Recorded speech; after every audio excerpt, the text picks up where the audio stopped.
दोस्तों नमस्कार, मैं संजय मग्गू और मौजूद हैं देश रोजाना के डिजिटल मीडिया मंच पर। लगातार चुनावी हार के बाद अब कांग्रेस आला कमान मंथन के दौर में है। लगातार जो प्रदेश दर प्रदेश कांग्रेस को हार का सामना करना पड़ रहा है, चुनावी हार का, उसको देखते हुए कांग्रेस आला कमान अब इस मूड में है कि आखिर किस प्रकार से कुछ ऐसे प्रबंध किए जाएं जिससे कि इस हार से छुटकारा मिले।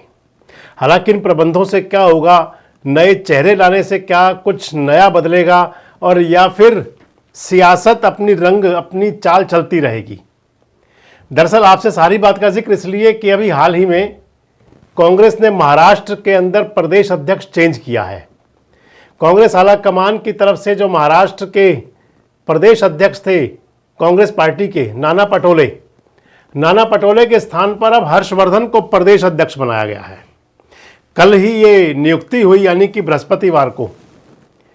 नाना पटोले के नेतृत्व में चुनाव हुआ था विधानसभा का, यानी कि जो अलायंस था महाविकास आघाड़ी का, कांग्रेस, शिवसेना, उद्धव ठाकरे और तीसरी पार्टी जिसके अंदर शरद पवार साहब की थी। इन तीनों पार्टियों का जो गठबंधन था, इसमें कांग्रेस की जो अगुवाई कर रहे थे वो नाना पटोले थे। और नाना पटोले के नेतृत्व में क्योंकि स्थिति ये आ गई कांग्रेस की कि कांग्रेस महाराष्ट्र के अंदर सबसे छोटी पार्टी बनकर रह गई, इसी को देखते हुए संभवतः रहा होगा कि नाना पटोले को हटा करके और उनके स्थान पर अब हर्षवर्धन को प्रदेश अध्यक्ष बनाया गया है। कुछ ऐसी स्थिति हरियाणा की भी है। हरियाणा की स्थिति ऐसी इसलिए कि हरियाणा वो प्रदेश जहां पर कांग्रेस को लग रहा था कि अब की बार सरकार बन जाएगी, लेकिन सरकार बनना तो दूर साहब, कांग्रेस की तीसरी बार वो स्थिति रही। सीटें तो बढ़ी, 2014 में जो सीटें थी वो 19 में ज़्यादा हो गई और 24 में और ज़्यादा हो गई। 2019 के चुनाव में कांग्रेस के 31 विधायक थे जो 2024 में 37 हो गए, लेकिन सरकार बनने से दूर रह गया नंबर, सरकार नहीं बन पाई। कांग्रेस के प्रदेश अध्यक्ष खुद चुनाव हार गए, इसके साथ और कई बड़े नेता भी चुनाव हार गए।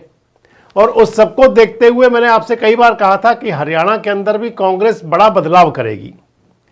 अब चर्चाएं हैं कि जिस प्रकार नाना पटोले की जगह पर हर्षवर्धन प्रदेश अध्यक्ष हो गए हैं महाराष्ट्र के अंदर, तो अब हरियाणा की बारी है।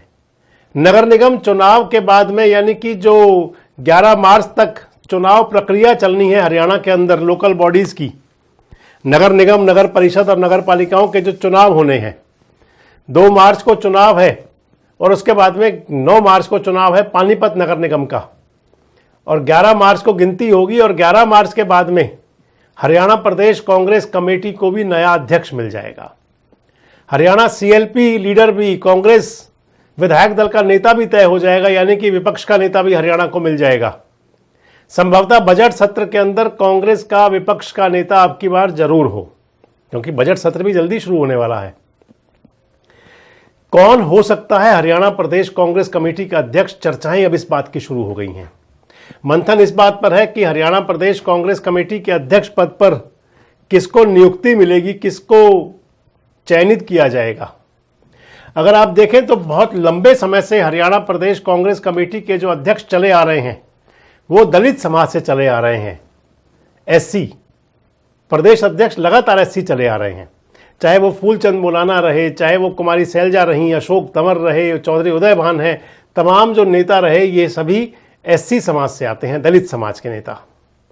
और अब क्योंकि हरियाणा प्रदेश कांग्रेस कमेटी के लिए सबसे बड़ी चिंता की जो बात रही, जिसको लेकर के आला कमान के जहन में भी जरूर विचार जाते होंगे कि हरियाणा ऐसा राज्य रहा, हालांकि दिल्ली के अंदर भी स्थिति ये रही, लेकिन हरियाणा ऐसा राज्य रहा जहां पर कि 10 साल से ज़्यादा हो गए, 10 साल से ज़्यादा समय बीते हुए ना ब्लॉक प्रेसिडेंट बने, ना डिस्ट्रिक्ट प्रेसिडेंट बने, ना कांग्रेस की पूरी कार्यकारिणी कमेटी बनी।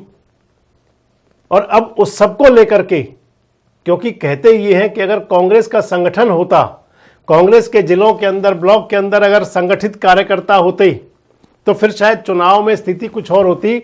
इसी लिहाज से कांग्रेस आला कमान अब इस पर नजर रख रहा है। मैं आपको बता रहा था कि अभी तक जो प्रदेश अध्यक्ष रहे वो दलित समाज से रहे। इस बार कांग्रेस का प्रदेश अध्यक्ष कौन होगा? कौन से नेता की तरफ नजर जा सकती है, क्या दलित समाज से ही होगा और या फिर कोई और? दोस्तों, दो नाम आपको बताने जा रहा हूं जो इस समय बहुत चर्चाओं में है, जिनकी संभावना है कि इनमें से कोई नेता प्रदेश अध्यक्ष हो सकता है। प्रदेश अध्यक्ष पर जो दो नाम हैं उनमें से एक दलित समाज से हैं और एक ब्राह्मण समाज से हैं। एक नेता सांसद हैं और दूसरे विधायक हैं। जो दलित समाज से प्रदेश अध्यक्ष पद की जिनकी दौड़ उनकी है या नहीं, जिन पर नज़र पार्टी आलाकमान की है, वो है वरुण मुलाना। और जो ब्राह्मण समाज के नेता जिन पर नज़र है कांग्रेस आलाकमान की प्रदेश अध्यक्ष पद के लिए, वो हैं बादली के विधायक कुलदीप वत्स। बताऊंगा आपको दोनों के बारे में, वरुण मुलाना के बारे में भी और वत्स साहब के बारे में भी। पहले बात वरुण मुलाना की अगर करें तो वरुण मुलाना, उनकी धर्मपत्नी इस समय विधायक हैं और वरुण मुलाना खुद सांसद हैं। वरुण मुलाना अंबाला से लोकसभा के सदस्य हैं। जो पिछला 2024 के अंदर लोकसभा चुनाव हुआ था उसमें वरुण मुलाना को कांग्रेस ने टिकट दिया था और वरुण मुलाना ने बंतो कटारिया को चुनाव में हरा दिया था। वरुण मुलाना युवा हैं, एनर्जेटिक हैं।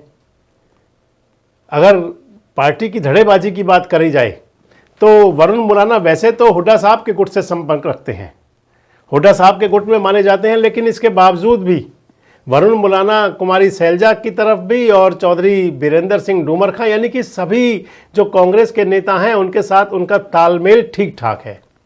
इसके साथ ही वरुण मुलाना कांग्रेस के कैडर बेस कार्यकर्ता हैं, जमीनी कार्यकर्ता हैं, शुरू से ही कांग्रेस से जुड़े रहे हैं।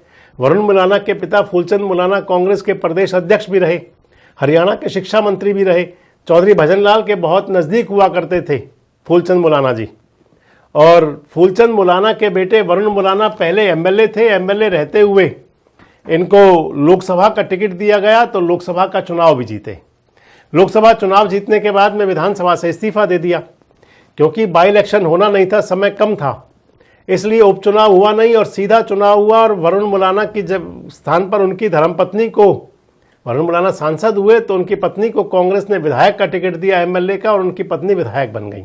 यानी कि अब पति सांसद हैं, पत्नी विधायक हैं, दलित नेता हैं, युवा चेहरा हैं, एनर्जेटिक चेहरा हैं, बड़ा नाम है और प्रदेश अध्यक्ष पद की दौड़ में वरुण मुलाना सबसे आगे हैं। आप तय मान लीजिए कि अगर दलित समाज को कांग्रेस अब की बार भी प्रदेश अध्यक्ष पद पर नियुक्ति देने जा रहा है तो फिर वरुण मुलाना का नाम उसमें लगभग तय है। जो दूसरा नाम प्रदेश अध्यक्ष पद के लिए है, मैंने आपको बताया, विधायक हैं, बादली के विधायक हैं कुलदीप वत्स। भूपेंद्र सिंह हुड्डा जी के खासम खास माने जाते हैं। लोकसभा चुनाव से पहले कुलदीप वत्स ने बड़ा ब्राह्मण सम्मेलन भी करवाया था। लगातार दूसरी बार बादली के विधायक हैं। दोनों बार उन्होंने, यानी कि कुलदीप वत्स ने जिनको चुनाव हराया वो ओम प्रकाश धनखड़ रहे, भारतीय जनता पार्टी का बड़ा चेहरा। 2014 से 19 ओपी धनखड़ विधायक थे बादली से, हरियाणा सरकार के अंदर वजीर भी थे। 2019 में धनखड़ को हरा दिया बादली विधानसभा में कुलदीप वत्स ने बड़े अंतर से। और इस चुनाव के अंदर भी बादली से कैंडिडेट वहीं थे, धनखड़ साहब ही कैंडिडेट थे, ओम प्रकाश धनखड़। कुलदीप वत्स वापस कांग्रेस से थे और अब की बार भी कुलदीप वत्स ने ओपी धनखड़ को बड़े अंतर से चुनाव हरा दिया। ओपी धनखड़, जो मैंने आपको बताया कि हरियाणा के मंत्री रहे हैं, इसके साथ साथ हरियाणा भारतीय जनता पार्टी के प्रदेश अध्यक्ष रहे हैं, इस समय भारतीय जनता पार्टी के राष्ट्रीय सचिव हैं, भाजपा का बड़ा चेहरा है और उनको कुलदीप वत्स ने दोनों बार पटकनी दी लगातार। कुलदीप वत्स का नाम भी काफ़ी चर्चाओं में है कि अगर कोई नेता ब्राह्मण समाज से बनाया जाए प्रदेश अध्यक्ष तो फिर उनमें कुलदीप वत्स का नाम सबसे आगे है। हालांकि और भी चेहरे, ब्राह्मण चेहरे हैं कांग्रेस पार्टी के अंदर, लेकिन जब नज़र जाती है तो एक ऐसे नेता जो लगातार 2 बार से विधायक और विपरीत परिस्थितियों में विधायक बने चले आए, इसलिए उनका नाम सबसे आगे है। दोनों बातें हो जाएंगी, एक तो भूपेंद्र सिंह हुड्डा गुट को संतुष्ट रख लिया जाएगा और दूसरा एक चेहरा सामने नया आ जाएगा। इसके बाद बात आएगी कि सीएलपी लीडर कौन हो, कांग्रेस विधायक दल के नेता कौन हो। हालांकि मंथन में कई नाम हैं, अशोक अरोड़ा का भी नाम मंथन के अंदर है कांग्रेस के विधायक दल के नेता के लिए। अगर पंजाबी समाज से लिया जाता है तो फिर अशोक अरोड़ा हो सकते हैं। अगर ओबीसी समाज से लिया जाता है तो फिर मैंने आपको कई बार बताया कि चंद्र प्रकाश IAS, उनका नाम भी आ सकता है, आदमपुर के विधायक। अगर जाट समाज से लिया जाता है तो क्या रघुवीर सिंह कादियान हो सकते हैं। लेकिन ये जरूर है कि भूपेंद्र सिंह हुड्डा को शायद कांग्रेस आला कमान सीएलपी लीडर बनाने नहीं जा रहा। मेरी एक राजनीतिक मित्र से बात हो रही थी, कांग्रेस पार्टी के अंदर खासा इंटरेस्ट रखते हैं, कांग्रेस के जो इंटरनल पॉलिटिक्स होती है उसमें उनका काफ़ी ध्यान रहता है। तो बता रहे थे कि अगर भूपेंद्र सिंह हुड्डा को सीएलपी लीडर बनाना होता तो कभी का वो हो चुका होता। यानी कि कांग्रेस आला कमान इंतजार में है। विधानसभा चुनाव हुए हरियाणा के अंदर 4 महीने से ज़्यादा हो गए, यानी कि अब लगता है कि मामला पक चुका है। और इस बीच चर्चाएं ज़्यादा बड़ी हुड्डा साहब की एक बात को लेकर और हो गई कि जब उनसे मोदी साहब ने पूछ लिया कि हुड्डा साहब कहाँ हो, कैसे हो, इसके बाद चर्चाएं तेज हो गई। और कांग्रेस आला कमान की तरफ से लगता है कि कांग्रेस का आला कमान हरियाणा सीएलपी लीडर कम से कम भूपेंद्र सिंह हुड्डा को तो नहीं बनाने जा रहा, जो राजनीतिक संभावनाएं बता रही हैं। हो कुछ भी सकता है, लेकिन जो वर्तमान स्थिति बता रही है और जो मैंने आपको नाम बताए सीएलपी लीडर के लिए जो नाम है, उनमें अशोक अरोड़ा का नाम है, थानेसर के विधायक, कभी इंडियन नेशनल लोकदल के प्रदेश अध्यक्ष रहे, हरियाणा विधानसभा के अध्यक्ष रहे, कई बार के विधायक हैं, हरियाणा के परिवहन मंत्री भी रहे हैं, यानी कि सारा अनुभव है संगठन का, सरकार का, सभी कुछ। दूसरा मैंने आपको नाम बताया रघुवीर सिंह कादियान, अगर जाट समाज से आते हैं, सबसे सीनियर विधायक हैं, कई बार विधायक रहे हैं, 7वीं बार विधायक हैं शायद आजकल, कांग्रेस के बड़े नेता हैं, हुड्डा साहब के नज़दीक हैं। तीसरा मैंने आपको नाम बताया अगर ओबीसी समाज से लिया जाता है तो चंद्र प्रकाश IAS, आदमपुर के विधायक, आदमपुर के अंदर चौधरी भजन लाल के किले को ध्वस्त करने वाले चंद्र प्रकाश IAS, ये 3 नाम मैंने आपको बताए। तो प्रदेश अध्यक्ष पद की दौड़ में इस समय जो महत्वपूर्ण नाम, सबसे चर्चाओं में नाम वरुण मुलाना और कुलदीप वत्स, और अगर सीएलपी लीडर की बात करें तो उसके अंदर अशोक अरोड़ा, रघुवीर सिंह कादियान और या फिर चंद्र प्रकाश IAS। आपको क्या लगता है, हमारी बातों से कितना आप सहमत हैं? कमेंट बॉक्स में जरूर बताएं। जुड़े रहें हमारे साथ, देखते रहें देश रोजाना। हमारे साथ जुड़े रहने के लिए देखते रहिए देश रोजाना का YouTube चैनल, सब्सक्राइब कीजिए। साथ ही देश रोजाना की खबरें सबसे पहले देखने के लिए प्रेस कीजिए बेल आइकन।